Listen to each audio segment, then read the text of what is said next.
Brave and the Bold is a Batman team up. What I like about this title is we're teaming Batman with Robin, but we're not just getting Robin, we're getting Damian Wayne. And this is the first chance that regular people are going to get to see Bruce Wayne's son. For the normal people, I'll break this down.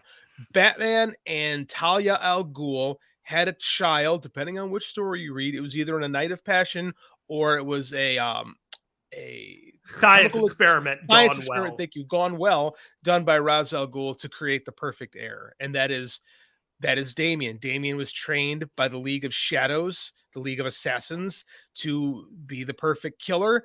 And then he comes to find his father.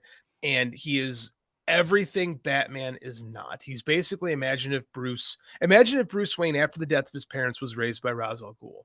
That is what Damian Wayne would be. And when they first introduced him in 2006, he was a stone cold killer, basically just a foil to Tim Drake, the Robin at the time. And then he really blossomed into something else. And the character of Damian became a psycho kid who wants to be better, right? Who's fighting his programming to be a better person as a kid. And he's been Robin for probably 14 years or so now, since about 2009, I want to say. And that's the Batman and Robin we're going to get. We're going to get Batman, Bruce Wayne, and his psycho son. And we've never seen this in any interpretation, like a screen interpretation before. I'm super stoked. Mike Edison says, I'm hoping the Brave and the Bold will have Batman, Robin teaming up with various heroes from the DCU. But that'd be a lot of fun, actually. Yeah, if we got to see some. Here's what I think is interesting. Oh, Salty Scott again. How cool would it be if Dick Grayson's Batman, like Grant Morrison? I'm glad you said that. Yeah, I'm really glad you brought this up, because what I've seen from specifically the Batman and the Superman that they've talked about is influences in Grant Morrison. Mm-hmm. The image that you used was was from Frank Quitely and Grant Morrison's All-Star Superman, largely considered one of the best Superman stories of the modern era. Right. I gotta agree with you here. They also, one of the things that they're doing is they're featuring the extended Bat family. So when Scott says we might get, Dick Grayson as Batman, that's entirely reality, because they want to show that there is a Jason Todd, a Dick Grayson, a Tim Drake, that there were Robins before Damian that were better in different ways, but Damian is probably the best of them all compositely in some weird, like, I can't explain it other than when you see Damian, you know that he's Batman's son. And as such, it's mind-blowing how they've managed to translate that popularity. He might be my favorite. It's between him and Dick Grayson. I think I just like Dick Grayson as a character as a whole, but as a Robin, I think Damian Wayne is my favorite Robin. I think Dick Grayson. I hope we get to see all these Robins. Me too. We might. I think Dick Grayson works better as Nightwing than as Robin today. Like, Dick Grayson's a better Robin. Tim Drake's a good Robin. I really like the dynamic between Tim Drake and Damian. I love the dynamic with Damian and Dick Grayson. That's what I'm hoping we see. The Batman, like a moment maybe within the movie where Dick has to wear the costume and he's training Damian inside the.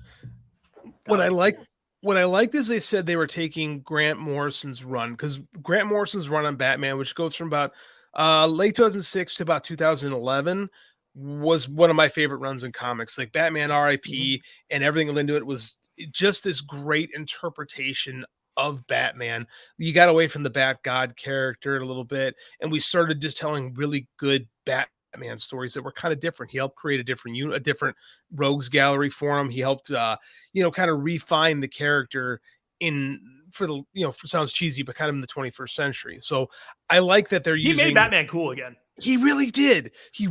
Like, Batman R.I.P. is a good story.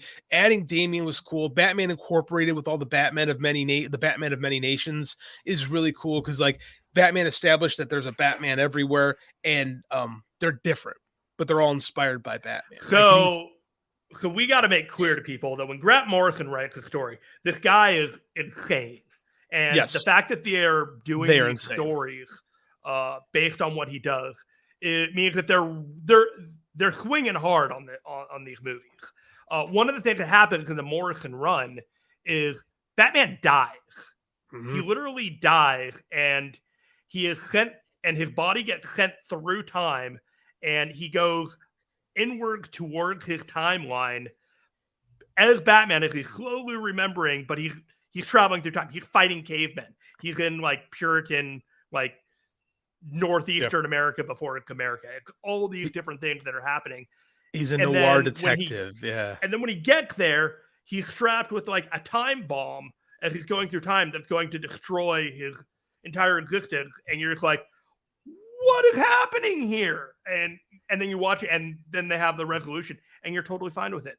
Like you get from point A to point B, it all makes sense. But if you're wanting a comic book that you've never understood, like that will completely destroy your perception of what comics can be, you need to read the Morrison Batman run.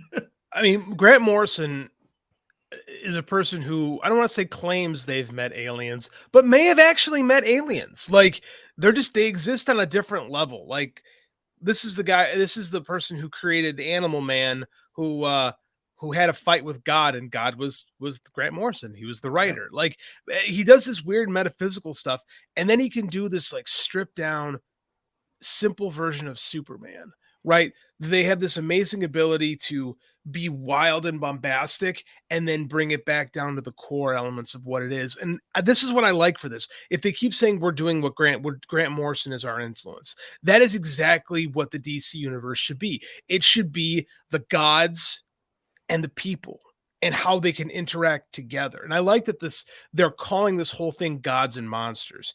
If anybody would make me believe in magic, it's Morrison. Yeah, I agree with you. 100%. Yeah. Like if they explained it to me, I'd be like, okay, I get it. Like, so I like this. I like they're calling this whole wave of things gods and monsters, and they're doing these big tentpole things like Superman and Batman, and they're also going to boil it down a little bit.